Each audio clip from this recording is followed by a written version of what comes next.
Truth or Dare. A game we've all played at parties, sleepovers, or late nights with friends. But for 3 college students on vacation in California, a simple game turned into a nightmare of blood, betrayal, and survival. What started as harmless fun inside an abandoned building would leave one of them fighting for his life, and the others haunted by the chilling possibility that the game isn't really over. This is the story of the Truth or Dare game that became deadly. It was the summer of 2018. 3 friends from Denver, Colorado, Rachel Miller, Devin Brooks, and Alyssa James, headed to the California coast for what was supposed to be a carefree vacation. They were all 20, young, full of energy, and hungry for adventure. Rachel was thoughtful and cautious, majoring in psychology. Devin, bold and outgoing, always pushed the limits. And Alyssa, the curious one, often pulled her friends into situations they might otherwise avoid. They wanted freedom. But what they found was something far darker.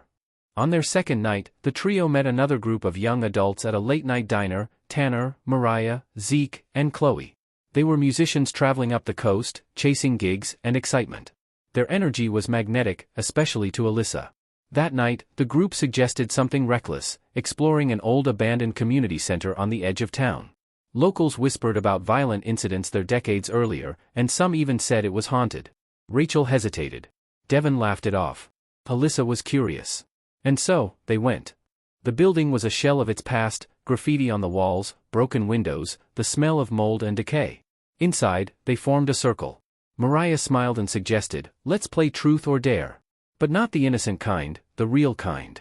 At first, it was harmless. Shouting dares. Silly confessions. Nervous laughter. But with every round, the game grew darker. Alyssa was dared to carve her initials into the wall with glass. Tanner slapped Chloe across the face, just because the dare said so. The fun had turned into tension. And then came the dare that changed everything.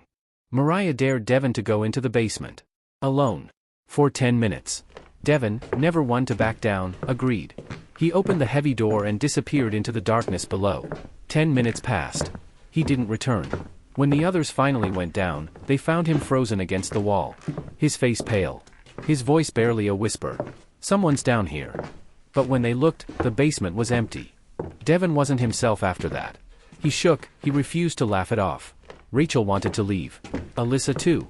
But Mariah insisted the game wasn't finished. Then came a dare that went too far. Zeke told Alyssa to slap Rachel. When she refused, Mariah leaned in and said, "Then you forfeit." And forfeiting means punishment. Before anyone could ask what that meant, Zeke pulled out a knife. The room erupted in chaos. Devin lunged at him. The others screamed. In the struggle, glass shattered.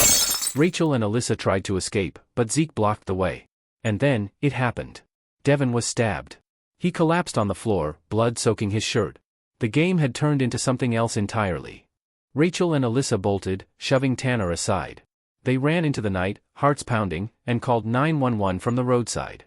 Police arrived, but the group of strangers had vanished. No Mariah. No Zeke. No Chloe. Even Tanner was gone.